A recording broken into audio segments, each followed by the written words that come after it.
Hey podcast lovers, are you ready for something special this Black Friday? Imagine getting more from the shows you love, like bonus content, ad-free episodes, and exclusive perks, all from your favourite Irish podcasts on HeadStuff Plus. We're giving you 15% off an annual membership with the code HS Black Friday. That's right, unlock a full year of premium content for less. Whether you're a fan of the delicious Garron Noon, can't stop laughing out loud with Keep It Tight, or can't get the young hot guys out of your mind, there's so much to explore. Go to headstuffpodcast.com, sign up with the code HS Black Friday, and treat yourself to a whole year of amazing content. Kroger Delivery makes it easy to do your holiday shopping in a jingle. There might be a lot on your to-do list, but thanks to Kroger Delivery, you can get everything you need delivered straight to your door at the same great prices you'd find in store. Our refrigerated trucks always ensure that your groceries arrive fresh. And right now, you can save $20 on your first order of $75 or more and get free delivery with a Boost membership. Restrictions apply. See site for details. Kroger, fresh for everyone. This show is part of the HeadStuff Podcast Network.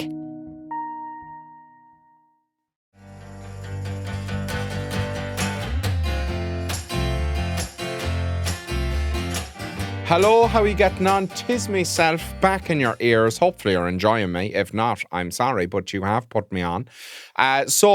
Welcome. I'm very excited about this episode. We have Pat Shortt, who is a personal hero of mine.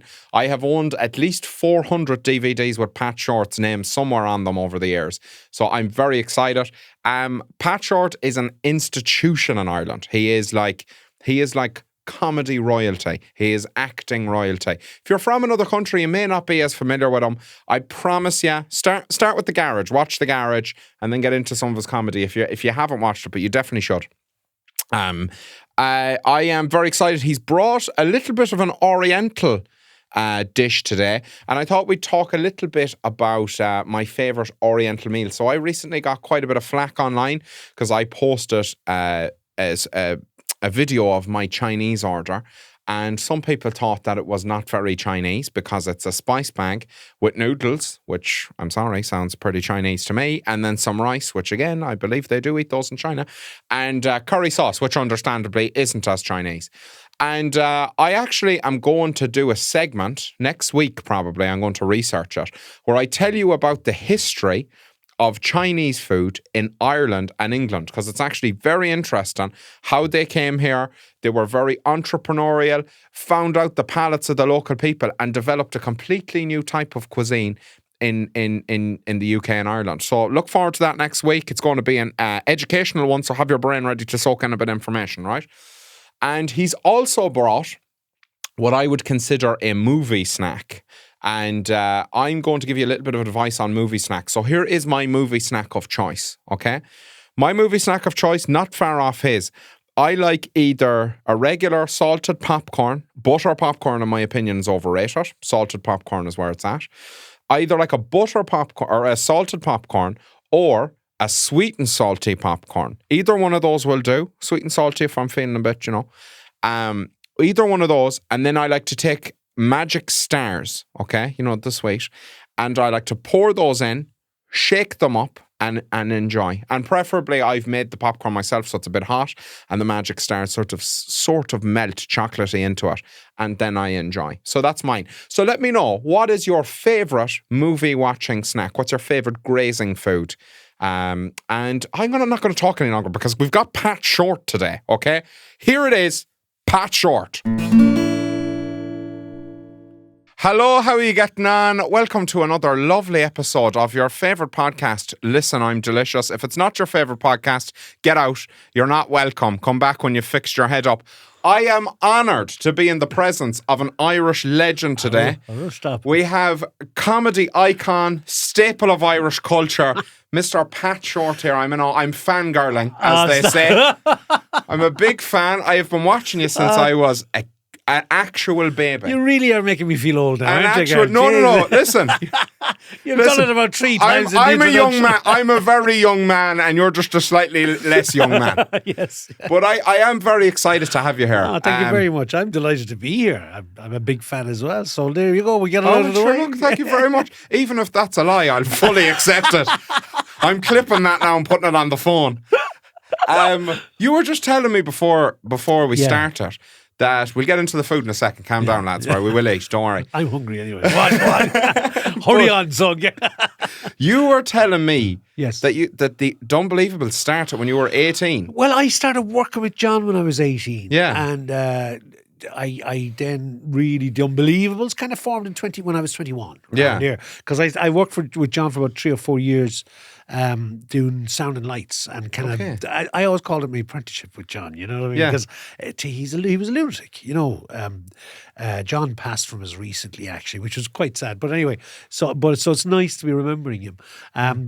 He was a lunatic, an absolute lunatic, and in all the best ways. And I suppose it's a funny thing. I was a musician, saxophone player. Yeah. I went into sound and lights, and performance wasn't a thing that I had done. Yeah. So to find yourself, I remember the first tune I played with Jon was a tune called Summertime. People know it from Porky and Bess and all that. And Jon used to do a sketch about his aunt or himself or some woman or whatever, leaving a 3-bedroom semi-detached house and to go on holidays with 7 children off to a mobile home down the west of Ireland for the whole summer. Absolute fucking mayhem and bedlam. And it was a great sketch about how she'd be high and Valium, the 70s, you know, and going, I wouldn't give a fuck. You know, the kids and all that. And the whole place going mad around. And that broke into Summertime with me playing saxophone and then Jon with an amazing voice singing. But it wasn't just singing the song. With Jon, we stripped down to our underpants and we ran around the pub, because there was normally a pub back in those days, as if we were on the beach, shouting and roaring at each other, throwing maybe a beach ball at each other over the audience and through them. And then me running up playing saxophone while Jon used to sneak a glass of water into his mouth and he'd jump up as if he's swimming and spit water all over the audience. It was a wonderful piece. It was I think it was one of the best sketches we ever did. But that developed out of me playing with him in Costello's Bar in Limerick, and that performance element started. That was my introduction to performance, my first time performing, which was absolute mad. And anything kind of went after that, you know. We were both big fans of theatre, so we. And how did you find that transition from going like you're a musician to now you're kind of running around the place shouting at people? It was mad. Coming up with like. Was there a sort of an awkward transition phase between those two things? Because we've actually had a very similar experience here where I used to play music in the pubs. Yes. And then I kind of started doing TikTok. Yeah. And now I'm sort of getting into comedy and stuff like that. And it's a very strangely different type of performance to playing music. Do you know what I found amazing? It was like it took me years to get the confidence, even though I was doing it on stage every night, going out, but trying something new and especially audience participation and getting out. Yeah. I really struggled with it. Do you know what I mean? As that, yeah. And I'm amazed at seeing Faye, my daughter, who went to drama school and went through all of that in drama school and learned the skills and the confidence and the whole lot to go out and do it. She has no problem. Yeah. And like within a year, she started, she's with me 3 years now touring. And in the first year, I was looking at her going, Jesus Christ, she's just got the confidence and goes out and does it, not a bother. Whereas, the worst gig in the world to do, anyone will tell you this, is a corporate gig. Absolutely. I will be one of the people in the world to tell you that. I always maintain you never get paid enough for a corporate gig because all the money goes to a therapist somewhere. 100%. And it knocks your confidence. It ruins your next 10 gigs. Absolutely. You're going up for your next gig going, no, I'm probably the least entertaining, least funny, most ignorable person on the planet. Why am I here? Yeah. Oh, it's the worst thing, because nobody's paid to see you. And they don't, and you're the surprise guest that they all go, fuck, I just want to have a cigarette. Yeah. I want to get out and Shut go up. to the bar. Yeah. And I remember saying to Faye one time, I'm doing this gig. She says, do you want me to come along? I'll do a character and I'll do this, that, and the other. She's so naive, she hasn't a fucking clue what this entails. Or she's got amazing confidence that she would get up in front of an audience like that. Because it's debt. No matter how it's good hard work. It is the hardest thing. It humbles you no matter how far you get and how much nice things people say to you. Going and doing a corporate gig will immediately bring you back down, crashing to earth when loads of people are ignoring you to talk about how the printer's broke in the office and you're trying to perform. It's a rough go. It's a rough one. But it is a strange thing because music is very different to comedy. Yeah. I find comedy requires much more vulnerability, I almost feel, than music does. Because you're going up there and you're saying, right, I'm funny, and you're going to look at me. Yeah. Music doesn't require that level of pursuit. You're kind of doing your own thing, and people are there, Yeah. and you can might talk to them, but you're really asking for people's attention with comedy. Yeah. And it's I found it really hard to make that transition. So If you ever see me laughing loudly on stage, I'm dying. Because it goes from making them laugh to me going, this is nuts. Yeah. I just start roaring laughing at the madness of why am I here? Yeah. And you just drive on with your material. And it's material that's tried and tested. You could be touring for 20 years, knocking the audiences dead every night. Get yourself in front of a corporate audience. Yeah, absolutely, yeah. They'll and so you transition then into Unbelievables, and that's like, what's it like at 21? Did you have any idea how big that was when you were doing it? No, none whatsoever. The Unbelievers, myself and John never, ever, ever realised how big it was. Yeah, that's and it's mad because we lived down the country. We travelled back down the country every night after a show, wherever it was. It took off and got really, really big very quickly. So we were selling out 6 nights a week. Could have been 7 nights a week. Could have been 8 nights if there was 8 nights a week. We'd have sold out anywhere in the country. But we weren't part of the Dublin kind of hanging out in nightclubs, paparazzi kind of stuff. And it was different back then as well. Social media wasn't around. So there wasn't as much invasiveness on you. And it was kind of, we just rocked on from gig to gig to gig to gig and didn't think about it and just then did a new show, did a new video, whatever it was. And we just didn't think about it, you know. It's mad because it's like, I suppose, obviously, you know, you're saying you're not in this like paparazzi sort of, world. But for as somebody who's from the country, your DVDs were in every single household in the country. There wasn't a person who hadn't watched them DVDs till they ran out of video. And it's mad. It was before things went viral and that whole culture. But those moments were still viral by word of mouth. Oh, yeah. And we were hearing great stories back from Australia and New York. So air hostesses would bring the video over on a flight, and there'd be certain pubs in the Bronx and Queens and that there'd be a Monday night after the air hostess flew in at the weekend with the new Unbelievers video, and the pub would be mobbed. People watching it on TV. And we heard those stories, and it was mad, you know. Yeah, I suppose it's so different now because if you do something and it does well, you have this immediate gratification. But you can only really see... And you can see the hits. Yeah, that's you it. see, you have an idea of numbers and all that. We didn't have any idea. And probably somebody's lying to you, trying to take money off you. Oh, you only sold 50 of that DVD, sorry. No, I do remember the DVD sales were huge. It was... I do remember it was John Sheehan of Sony at the time, and John is retired out of it now, but he was the head of Sony and we were signed with Sony. And he did tell us one time, we met him after a gig in Vicar Street or somewhere, and he said, I'm after coming from a meeting today with U2 people. Yeah. And the big discussion was, how are these guys selling so many videos? Because if you think about it, we would have sold more DVDs than U2 would have sold albums or whatever. Absolutely believe it. In Ireland. Obviously only in Ireland, you know. And it was the thing of like, how are these guys doing that? But of course, households would have bought 4 or 5 copies and sent them off. And I heard the people, Dad getting 5 videos for Christmas. You know. But it is strange. It is so true because, like, I remember it going around as a Christmas present when I was a kid. Yeah. But also, it's like, I think you had that same thing that we kind of find now with the internet where people who are living in Australia, people who are living in America are getting sent videos from home of, you know, things that have gone viral in Ireland and it reminds them of home. And it must have been the same sort of thing that happened for ye, where people are kind of sending this as a piece of home. Well, and I think there was a thing about the Unbelievers too, was that we were kind of the first kind of comedians that reflected rural Ireland. Absolutely. In a sense of the local GA, the local hall, characters that you'd meet in the pub, whether it was Dan or whatever.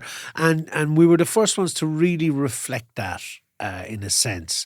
Like, don't get me wrong, Neil, to me, there was lots of great comedians that did rural type based sketches and stuff, but no one that really delved into this character based 100%. Like, I remember as a kid watching them and being like, I know that person, I know that person, I know that person, and you just don't.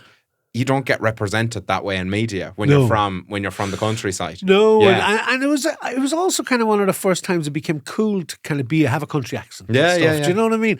Prior to that, it was Dublin. Everton was the big smoke, and you could understand why in some respects, because we were in Bosco 1 and 2 land, do you know, Yeah. down the country. Whereas you in Dublin, you had multi-channel and all that, and maybe the odd place like Wexford used to pick it up from Wales. You know, people wouldn't understand that now. And, you know, Top of the Pops and stuff, we didn't see any of that. You know, and there was the odd, then these big aerials came in the early 80s, mid-80s, that even in Thurles, some families got Yeah. Top of the Pops and stuff like that. We still had only RT1. My dad was a school teacher, so he wouldn't get RT2.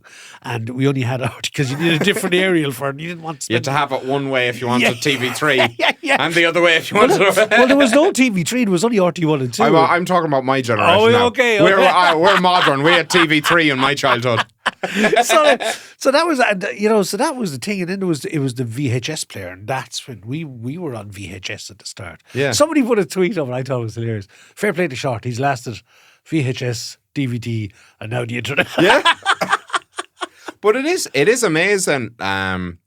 You've had an amazing ability to keep yourself relevant, which is not many people can do. Like, there are people who remain famous for, you know, something that they did, but then you did Dunbelievables, Killing a Scully. yeah. Then I remember when I was a kid, you were the most famous man on the planet after Jumbo Breakfast Roll came on. Jesus. I remember we had a little radio in the school, like in our classroom, that was designed for us to listen to Irish, and we had the single of Jumbo Breakfast Roll, and we used to sit there in the break time trying to learn every single word of it, and I still can't do the second verse, whether you're a chippy or whether you're a brick. I still haven't got it after trying, but and then even stuff beyond that, like Garage, which is a completely different thing. Yeah.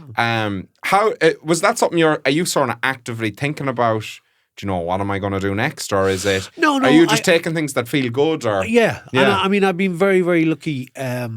I've been very lucky with people I've met along the way and stuff like that. And that's the way this business works, kind of, in a sense. But then also we were very driven by, myself and John, by theatre. You know, we used to look at Footsbarn Theatre and Theatre Omnibus and various other theatre companies and watch what they did, and the big French ones and all that when they used to come to Galway Arts Festival and that. You know, so there was, and then acting wise, then, you know, like so like I remember Father Ted was the first TV kind of gig I got. Yeah. And that was huge. Yeah. So, you know, and then like that had me kind of getting TV roles and bits and pieces here, there, and everywhere. And then Kill the Scully was huge. And then while I was making Kill the Scully, so I did some commercials with Lenny Abramson when he was doing commercials before he did film. Yeah. And I had asked Lenny to do Kill the Scully the first year of it, and then he said he would, but he was waiting for money to come in for a film, and if he said he'd probably do the first season with me, but the second season the film would come in, and once that came in, he was going to be concentrating on film.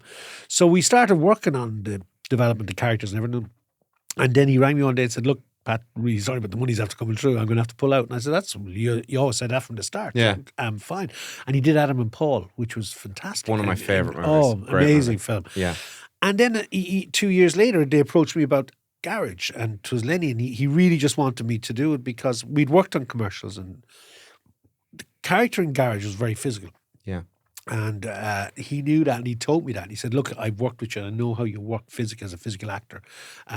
You know, so a lot of people would have seen me clowning with The Unbelievables and Kill the Scully and larger than life characters because that's comedy. But Lenny saw more than that. He saw the comic timing, but he also saw the physicality of the acting and serious acting that I could have done and had done before it. I'd done Martin McDonagh's plays before that with Druid and stuff. So that's why he picked me for Garage. And then, of course, I don't have to say anything after that. The rest is history, if you know what I mean. But that then introduced me to work with John Boorman and various other actors, and even recently some fairly big names and stuff. And, you know, I kind of was lucky. I met people who things happened, and then when we did it, it turned into something enormous, you know. It's mad though to me to look at a career spanning that long and to deliver on it. You know, you could have gone and done it. You could have gone and done Garage, and the performance could have been grand, but it wasn't. Yeah. You delivered, and it was almost, it probably stood to you that you were known for something completely different, and people could really appreciate, like, wow, there's that. Like, I remember I remember watching that and being like, gee, like it's just a complete different side. Yeah. I remember doing. I won Best Actor in the Evening Standard Awards, which is kind of huge. Well deserved. Yeah, thank you. But when I went to the awards that night for the dinner, and God, it was all these huge names in the British film industry, you know, and I was thrown in the middle of it. But one of the head critics was there, and he said, we're so delighted you won the award. The film is amazing, and Lenny's amazing as a director and everything. But I looked up your website. You kind of do a lot of different things. And I think, you know, it's funny, internationally I was known as an actor to Garage and various, like it was the biggest art house movie in the world, actually, amongst Cannes winning it there and winning everywhere. And then they see this other side of me, and there's apparently some Spanish actors the same. He's known internationally for some big movies he's done and very serious roles. But back in Spain, he's a comic actor and does a lot of work like myself. Yeah. And there was similarities drawn between the two of us. I can't remember his name. But at the time, I got it mentioned to me about this particular actor. I can imagine somebody sees you in Garage and they go, I'm going to check out what else this guy's in. And they land on Killing a Skull. Mora! Give her money. But of course, that's the nature of acting in the business we're in, entertainment. Like, they're very different animals, the two of them. You know, one, and it's great. I'm delighted as an actor and performer to be able to jump into two roles. I loved Killing a Scully. I loved one of the most favourite projects of my life because we had such fun making it. Some great, and it was pre-Watershed for kids and families and stuff. You know, you a lot of people didn't realise that. A lot of Irish critics didn't realise that. It's amazing the amount of Irish critics that don't understand television. Yeah. The different pre-Watershed, post-Watershed, and what the implications are in making a project and what the restrictions are, etc., etc. And they'll come on and make wild statements in the press, and you're kind of going, but you don't understand what you're talking about. Yeah. You know, like seasoned critics. Yeah. Whether they like it or dislike it's another thing, but actually when they start analysing the making of it and why it's, and comparing it to something like maybe Father Ted, for example, which is a post-Watershed, whole different animal. Yes, absolutely. You know, and both very, very good in their own right. You know what I mean? Absolutely, yeah. That's amazing. I suppose we should try some food before it gets cold. Yeah. And then I can ask you more questions. Did you cook this yourself? I did. You're an awful man for putting labels on things, aren't you? Sure, look, I like to bag it up. Now, I will say, I haven't had this particular location before. Okay. So, if this is shite, about that. This is my but call. You'll fucking well eat it because it was €50. You'll fucking eat it and you'll fucking enjoy it. So you sound like an unbelievable character. Like, go out and enjoy yourself. So you've gone for egg fried rice. Egg fried rice, which has come out in a lovely little cinder block there. And this is duck Cantonese. Duck Cantonese. Well, actually, I'll tell you, I was looking for. There's noodles and all. Or what are they? No, they're them little cheeky onions. You know the ones, the sprout onions. They're not. I think they are. Yeah. They are. They are. Little bean sprouts. I think they are. Well, you took in. You're going to taste. We're gonna. So what I'll do is I'm going to taste it. You're going to taste it, and then you're going to tell me first of all, is it up to scratch from what you've had before? I got no rice on that. Yeah. Oh, it's gone a bit cold. I won't lie. Oh, it's lovely. That's not bad. No, that's good. We'll get it in with a bit of rice. Sure, is that mine or yours? Or? You can walk away at that. Yeah, well, you can walk away at your own one. So I absolutely will. You still ate mine. So, what would you give that out of 10? Is it? Did we source a good one? Is it shit? No, it's perfect. And are you a sides man? Would you get a few sides with it? Would you go for an old cheeky surprise chicken ball or something there? No, a bottle of wine. Very nice, very nice, very nice. A large bottle. I always get a full bottle. I moved into Limerick in the last 7 years. There used to be a Chinese restaurant across the road from the house, and a lot of students in the area. And I would normally order the duck, but I'd also order special fried rice, which is and. For the woman who waitress come out. What do you want? I said, I'll have the Cantonese duck there and special fried rice. No, you can't have that. I said, why can't I? She said, that two dinner, not one dinner. So used to feeding students. I said, that's okay. Yeah, but you have to pay for 2 dinner. I said, that's fine. I'm happy with the 2 dinner. So then I said, I'll have a bottle of, what Cabinets have, red wine. She comes out with a little bottle that size. I went, no, big bottle. Huh? You want a Big Mac? So I sat in the restaurant. Went to dinner. This is the first time I went in there. It was lovely. And I could see the kitchen door opening. And Rosef and the chef looking out at me. As if I was some sort of freak. Having 2 dinners and a bottle of wine. Big spender coming in. Yeah. Probably went off on holidays after that purchase. I'd say a medical student. A few pouches. Just gone down to Granny's kitchen. That's all right. We'll try the aisle talk. We've had worse. We had oysters in here not so long ago. Oh. So that's always been your Chinese order. Any other stuff you like? Char-siu. Oh, dinners. Oh, yeah. Go ahead, man. Enjoy. Don't let me speed you up too much. For people watching this is lunchtime, so I'm really talking probably. Anyway, I was just saying to you earlier on, it's great to do short films in Ireland. Yeah. Because for lots of different reasons, but the ingenuity of the producers, because they've no money. Yeah. And I did a short film in Dublin, and they got the National Mosque in Dublin to do the catering. And obviously it was Dublin, but they did biranis. Yeah, biranis, which you've explained to me what a birani is. I wasn't cultured. It's effectively, it's like a special fried rice in Indian style. I know anyone out there, foodie, will probably say it differently, but that's just to describe. That's a culture's understanding of what we're eating. Yeah. But it was amazing. Yeah. Oh my God. I used to look forward to lunch every day on the film. It's normally only about 3 days.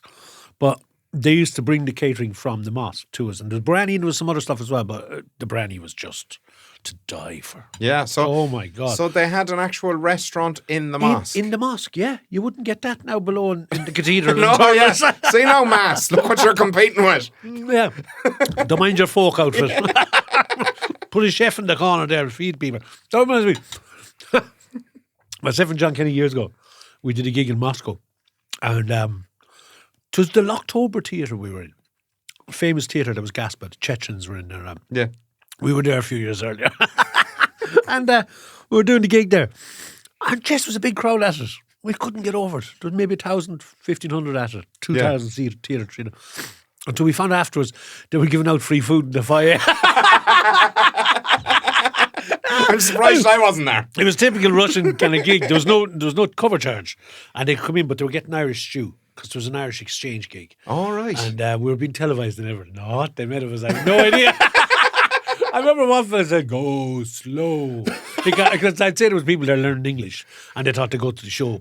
And it was like, Dickie do, what did Dickie do? Dickie do. Oh, for fuck's sake. Right, so also, we've been talking so much I haven't even shown off your snack. Oh, yeah. Or your drink. So your drink is Club Orange. Mm-hmm. You're probably starting to need it now because that duck is salty enough. It is. It's lovely and salty. So Club Orange we have here, which is an excellent choice. I'm also a Club Orange man. Yeah. Love an orange. And I love an orange. Yeah, you understand snacks. You've got the Galaxy Minstrels mixed in with the popcorn. Sweet and salty. That's class. That is class. And I was telling you about Magic Stars as well. Yeah, you were saying that. Yeah. Sorry, this is really nice. You enjoy yourself. Sorry, Jaysus Tis Lovely. I can't live it down. And it's a little bit cool, not cold. So I kind of have to wolf it into It's kind of like it's the sort of temperature where it's like somebody sat on it for about 3 minutes. Yeah. Yeah, perfect. This show is part of HeadStuff Podcasts. Here's another show you might like. For Tech's Sake is back with a very special mini-series in partnership with Connect, the Research Ireland Centre for Future Networks and Communications. That's right, and we'll be releasing weekly episodes exploring the intersection of science, art and society with Connect researchers. So what does that actually mean? Well, it means we're going to talk about self-driving cars, when are they going to be a thing and how safe can they be? Also digital product passports, so what are they and how can they slow down fast fashion?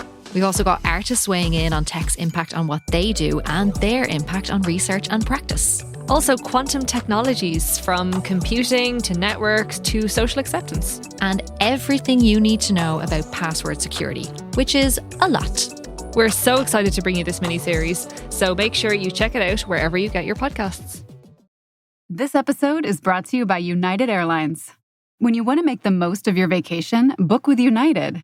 They're an airline that cares about your travels as much as you do. United is transforming the flying experience with Bluetooth connectivity, screens, power at every seat, and bigger overhead bins to help fit everyone's bag. And with their app, you can skip the bag check line, get live updates, and more. Change the way you fly. Book your next trip today at united.com. Empower your business or digital agency with Bluehost, trusted by over 5 million WordPress users globally. Bluehost features top-to-bottom hosting optimizations designed specifically for WordPress, giving you 24/7 access to a team of experts for support, plus thousands of WordPress help articles. So if you want to streamline WordPress website creation with intuitive controls and premium support, choose Bluehost, powering over 2 million websites worldwide. Not only the popcorn, I'd have my own popcorn at home. You'd make it The yourself old because it's microwave job. Oh, that's good. Yeah. That is good. Have you tried sweet and salty popcorn? I think I have. Oh, it's good. Yeah. It's good stuff, yeah. I like the sweet and salty now myself. And if you heat it up and then you throw the minstrels or the galaxy You're or whatever dead in top, right. they melt a little bit. Gets messy, but if you're watching a movie, it's the job. You're dead right. And then another bottle of wine.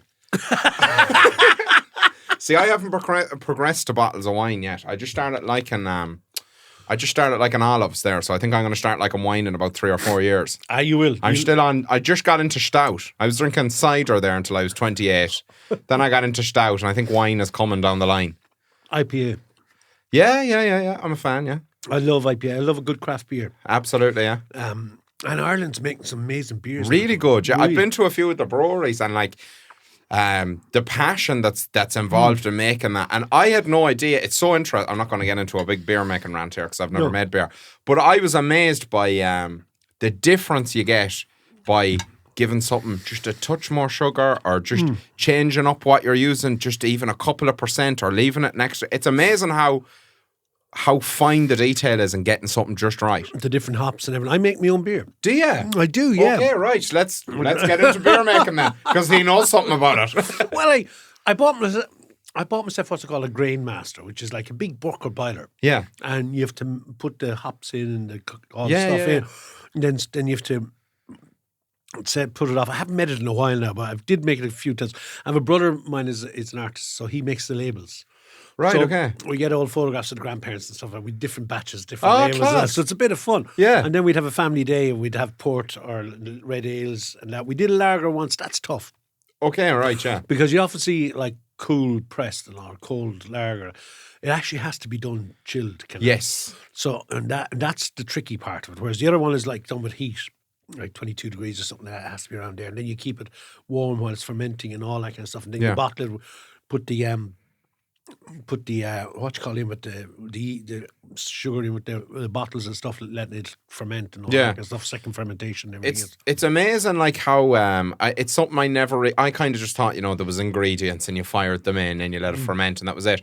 But it's amazing, like he when we went to one in Limerick. I wish I remember the name of the place now.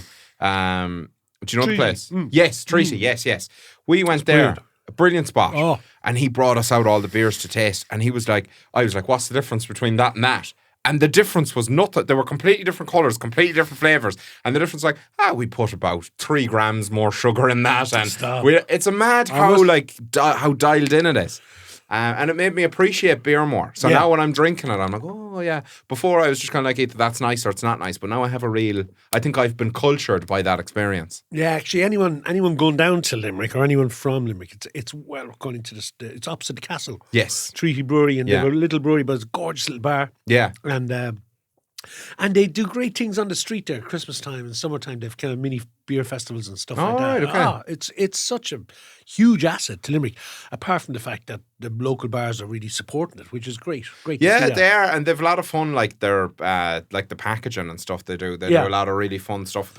Again, it's not sponsored or anything. People always accuse me whenever I say anything nice about anything. Oh, they're giving you money. They're not giving me any fucking money. They're just nice people. You should try the beer. Absolutely. It's good. Give it a shout. Yeah. Great spot to visit as well. Have you any recommendation spots in Limerick of places you like to eat? Actually, before that, what made you move to Limerick? Well, I went to our college in Limerick. Because you're a Tipperary man. So. I went to our college in Limerick. It's the first year, and I met John down there, and I met my wife down there the same year. And it was a decision by myself and John to consciously stay in the country. Yeah.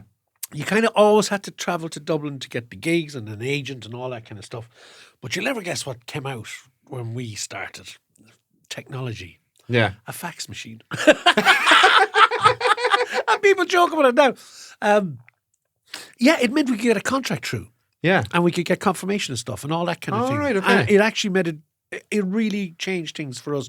Confirmation of gigs, all that kind of stuff. People would fax it through to you and you'd fax it back to them, and that was how you did business. Right, okay. And it meant that you didn't have to be in Dublin for whatever reason with an agent and an office. We could be our own agents and that kind of thing. And from there internet came on maybe in the next 10 years after that. Yeah. And you know, a lot of people, I heard a program on the radio the other day and they were saying, I don't know anyone uses a fax machine anymore. They're becoming more popular now again. Well, my doctor faxes off my prescription. So solicitors use it. Yeah. Because you can't hack a fax machine. Right, okay. So a friend of mine's solicitor, he says all documents are now faxed. I'm going to start sending all my dick pics via fax. Make sure they don't get caught in the machine. Babe, if you want this to get heated, get yourself a fax machine. I don't use much ink, don't worry. Pictures of Dick Spring and pictures of Dick Van Dyke. I have that collection as well. I can show you. My dick pics. But Limerick is a great spot. It's Limerick has had its fair share of controversies. Yeah. And it's really unfortunate because it's I think it's the nicest city in the country, to be honest. I would agree with you. Yeah. And I'm not just saying that because I'm from Limerick. It did have its troubles. The guards were amazing. They did an amazing job 20 years ago sorting that out, cleaning up the streets. When I went to college there, it was like crazy at night time. Yeah. You were afraid of your shite going out. You get stabbed or beaten up, which some friends of mine did in the college year that I was there, or two. And there was a sense of fear in the city, and that's all gone. And that went to what the cops, and I won't get into how they did it. Yeah. And they sorted the problem out. In the last couple of years, it's an incredible city to be in because there's a huge amount of new companies there, and Troy Studios there with the film studios, and with a lot of like emerging companies, Uber's there. All these tech companies have moved down there because of accommodation problems in Dublin and Cork and other places. They're not in Limerick. Yeah. And as a result, there's a huge young workforce in Limerick now. Absolutely. And with that comes nightclubs, crack, entertainment, restaurants, trendy bars. Yeah. There's bars like Mother Mac's, Crew, Wickham, Tom Collins's, Nancy's, like they were always there, but the other ones are kind of newish on the scene, which are all craft beer pubs and stuff, which I love going to. I have to say, no, but it's a lovely atmosphere in Limerick City. Yeah, I always like is. to say it because I feel Limerick hasn't gotten to shake off that reputation that it got, and it doesn't deserve that reputation anymore. No. I feel safer walking down Limerick certainly than I do in Dublin, and I would even say I would feel safer in Limerick than I would in Cork. Yeah, same as that. Dublin. And I don't get me wrong, I'm mad about Cork. I love Cork people. Not saying anything negative about Cork, right? No, but the last few times I was there, I used to. Jesus, I grew up in Cork City. I loved it. Yeah. I loved Sligo. I loved all these places. And a lot of them got kind of roughish. You know what I mean? Limerick is very nice now. Well, you see, the cops kind of sorted it out. And they had Great lads. it's actually one of the safest cities to walk around at night time after hours because they really have the whole problem. I definitely felt that. Anytime I'm there, I feel that for sure, yeah. So there you go. There's a little. We're not being paid by Limerick either, just so you know. Actually, I was once, but not currently. How have you found any food recommendations? I caught that question. In Limerick? Yeah. The one thing about Limerick, it's if you want to go to high-end restaurants, it's probably short on it. Yeah. Mid restaurant. I don't. I'm a culture. No, I'm grand. Well, if you want to go to Chinese, Japanese food is amazing there. There's a couple of good Japanese restaurants. And there's some great, like Hampton's is a great restaurant for like grill and bar kind of stuff. Yeah. Really good. I don't eat out a whole lot in Limerick. Like you've La Cucina near where I live in Castletroy is incredible Italian food. Lockburger, if you're into your burgers. Yeah.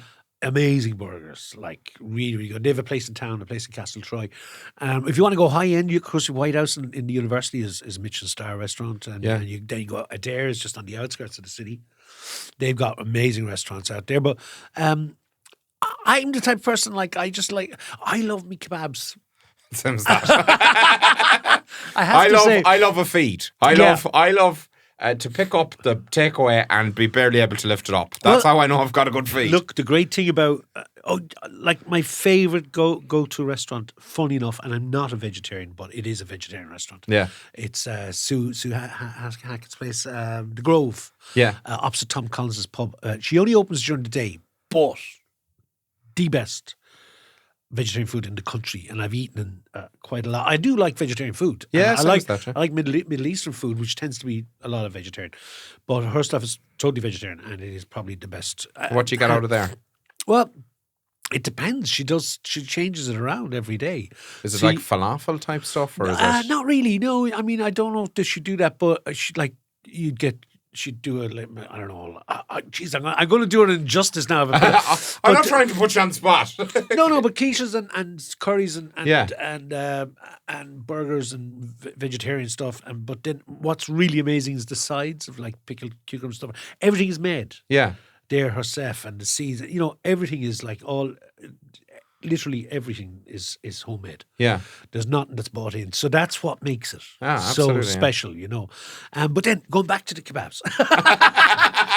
The great thing about Limerick too is that over the last 20 years, I suppose there's a multicultural move in Limerick. A lot of people from different parts of the world have moved into Limerick for whatever reason, I don't know.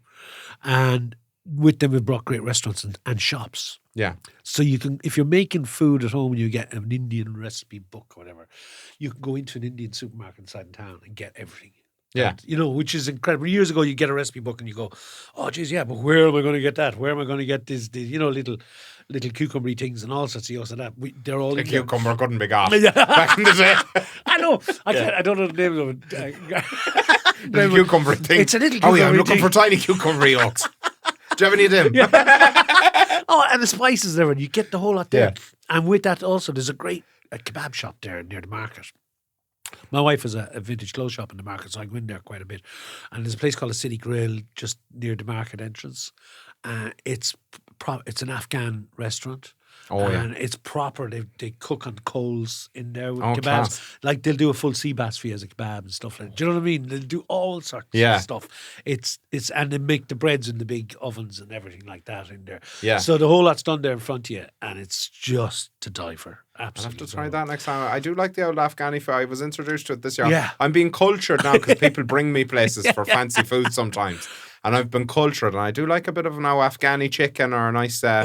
I like a nice shish now, and I'm getting deep into the culture. I can see that. Yeah, I've practically been to the Middle East at this stage. One last question I had for you that I am interested in. You've kind of come through. For somebody my age, you are an ever-present part of media. You're a part. I feel like if somebody needs to understand Irish culture, Irish media, they need to watch Unbelievables. They need to watch Ken and Scully. Those things are just part of the fabric of Irish entertainment now. How have you found things have changed from when you started to somebody that's starting now? Do you feel like it's easier? Do you feel like it's harder? What sort of differences are you seeing now that when you're trying to keep up with what's happening at the moment? I think it's different, but it's no easier and it's no harder. Yeah. Do you know what I mean? That doesn't answer anything. That's all right. No, that's kind of just limbo land. But so when I started with Jon, he gigged all around the country. And I just gig, try and get out to as much of an audience as possible. That's still the same. The only difference nowadays, social media might get you there a bit quicker, but you still got a gig. Yes. And so that hasn't changed, even though your name might be out there. With us, like getting the Late Late Show was the big thing years ago. Really was. And that kind of started us. Gay Byrne loved us, and we got the Late Late Show. So you got that mass media kind of exposure. Nowadays, you can get that on social media. But then social media is quite, it's invasive as well. Yeah. And you can easily fall on it quite quickly. Whereas back in those days, you didn't really have an opportunity. If you got elevated up, you just kind of stayed there. Yes. Whereas you could be elevated on a social media and then a sketch the next day or something and just bang. Or your flavour of the month. It's like social media is a bit like pop music. Yeah. You know, you can be there one day and next day gone. And trying to keep relevant is very, very hard. One of the negative things I think about social media is it tends to encourage consistent mediocrity over spending a lot of time on doing something special. Yeah, so like we did a video, and we would only do videos every 2 years. Yeah. And we had lots of time to work and think of next characters and develop and everything else. It's a lot of pressure for someone on social media now. So that side of it, while some people might say it's easier because of social media, it's actually harder because you've got to be more relevant and create more content and be constant. Yes. And that's tough. That pressure we didn't have starting out. How do you find that now? Like the new ways of, obviously you've kind of got your name and your name has been present for a long time, but you still kind of have to play the modern game. Yeah. How do you find that yourself? Obviously, you know, young people are, obviously, you know, we're obsessed with our phones and we're all like, oh, people like this, blah, blah, blah. Yeah, do you find yourself falling into any of that? Of course I have to. I don't have a choice, but I find it harder. Yeah. I mean, I know Faye's very active on social media, more so than me, and I still come from the old school. Jesus, I don't feel old, but these are things that kind of separate me. I find it difficult at times to kind of constantly put a phone in front of me and record something. Yeah. And I kind of maybe think too hard about maybe trying to get it right instead of just doing it. And so on and so forth. And I think Eugene is just to get out and do stuff and keep creating. I think for myself, one of the things that I'm really good at is being happy to put up utter shots. That's not entertaining. But it's not. No, dude. I'm quite happy to just go, that was shit. Sure, fuck it. I'll throw it up. I'll fire it up anyway. But I think but you see what you've got is a great character, you know, and it's amazing. And I've never seen anything you've done, Shite. To be honest with you, you might feel that way. That's good. That means the algorithm's working properly. Trust me, there's plenty of them. Do you know, but you got to keep producing stuff, and it's difficult. And so, trying to get back to your original question is like, is it easier or harder? I think it's much the same. It's just different. Yeah, and there's different ways it's harder, and yet it's easier in other ways. So, like, as I say, like I remember pounding the street with Jon. And when I say the street, the radio stations and calling into RT, giving signals, trying to produce stuff, to see if they'd pick up on us and put us on, and getting blanked and said no relevance and wanting another. And it wasn't until we got a late show appearance, it clicked for us. And then Gay Byrne absolutely loved us, and he came to our shows and he used to go on the radio talking about the show he was at the night before and how fantastic it was, and we sold out in a heartbeat. That's brilliant. And that power isn't there anymore. Do you miss that sort of like that old, where we kind of had our own media culture and we kind of had our own thing, and now it's much more like worldwide, and there's less. I feel like we're creating less media here that people are like, everybody watched the Late Late Show last night. Yeah. Everybody's seen that Unbelievables DVD. Everybody's seen. Do you ever miss that, or do you like operating on a sort of broader? I don't know. Yeah, of course you miss it to a degree, but then social media kind of takes over that. Yeah. So I've often been said to me, did you see that clip about whatever? Yeah, you know, and you go on this, I'll send it on to you. So that same kind of. That same water cooler moment is still there. Yeah, you know what I mean? Where people stand around and say, except now it's all done on the phone. Yeah. I suppose you're right about that. Yeah, I think one of the things I always think about is I feel like it's been a while since we've had like the Irish classic sort of, that series that everybody's watching. Yeah. That probably Love Hate's probably the last one I can really think of. But like in terms of like comedy series, I feel like since maybe the mid 2000s, it hasn't been at that same level where it's like everybody's watching this program. Yeah. Yeah, I think that's changed. Yeah. Like the only programs I see doing something like that is Love Island or something like that. Yeah. Do you know what I mean? But everybody must watch Father Ted, for example, when it came out first. But that's kind of what I mean is that I feel like maybe the likes of Love Island is sort of pushing out the Irish, everybody's kind of watching that. There's an international thing everybody's watching or something big in Europe or something like that. Well, the problem is with the streamers, isn't it? In the sense that they put everything out in one night. Yeah. So you get to watch it all if you binge watch it or something like that. So whereas before it used to be every Thursday night you had to watch this new comedy series, or Monday nights or whatever it was. Yeah. And that's probably what you're talking about. That doesn't really there's a exist. sort of collective experience of the episode you watched last night of the thing. Yeah, it's and that's where Love Island and those win out, because they are very nature of the programs like Big Brother. You follow them every night, Yeah. so you kind of watch every night what's happening. So there is that tune-in factor to it. Yeah. That they don't binge it. Still, I think people should be watching Killing a Scully and not Love Island. You know? Yeah, I would agree with you. Get the DVD. It's Christmas time. Thank you so much for coming. Oh, thank you very much. It has been an Anthony. absolute pleasure. I am genuinely a massive fan and have been for a long time. Not that long of a time, don't worry. And no, it's been an absolute pleasure. Thank you so much. What have you got coming up? Anything? Well, yeah, I have a few things coming up, and I kind of don't know. So I'm touring with Mike Hanrahan, doing a music tour. Faye's gone off doing Panther just coming up to Christmas. So we're in Claremorris and Clifton and a couple of gigs like that. We're doing around over the Christmas and into Dungarvan and that. About 6 gigs. Me and Faye are still finishing out the tour. We're into the Olympia next year, and we're doing the Olympia, and we're doing a couple of big gigs, Limerick and Cork Opera House, and a few more before we finish up the tour in Australia and New Zealand. We're out there. Anyone listening abroad, we're going to be down in Auckland and doing the Comedy Fest in Melbourne and Brisbane and all around there. We'll be there for a few months. And then writing a new show. And there's a film I did a while ago called Dead Man's Money's out at the moment in the UK, and that's doing very well. And another film I did, I think 4 Letters of Love, is going to be coming out soon. I was working with Pierce Brosnan on that. It was great fun. Oh, class. Yeah, so yeah, a few, and there's probably 1 or 2 other things I can't remember. You kept busy. You keep yourself busy anyway. No wonder you need the dough. Get that into you, man. Thank you very much. You'll waste away with all the work you're doing. Thank you so much for coming on. Thank you so much. Thank you for listening. You're absolute legends. And hey, stay delicious.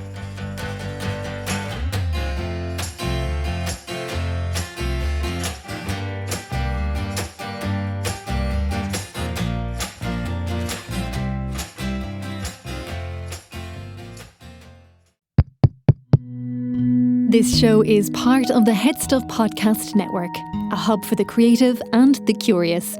Shows are produced in association with HeadStuff and the Podcast Studios Dublin. Find out more or become a member at headstuffpodcasts.com.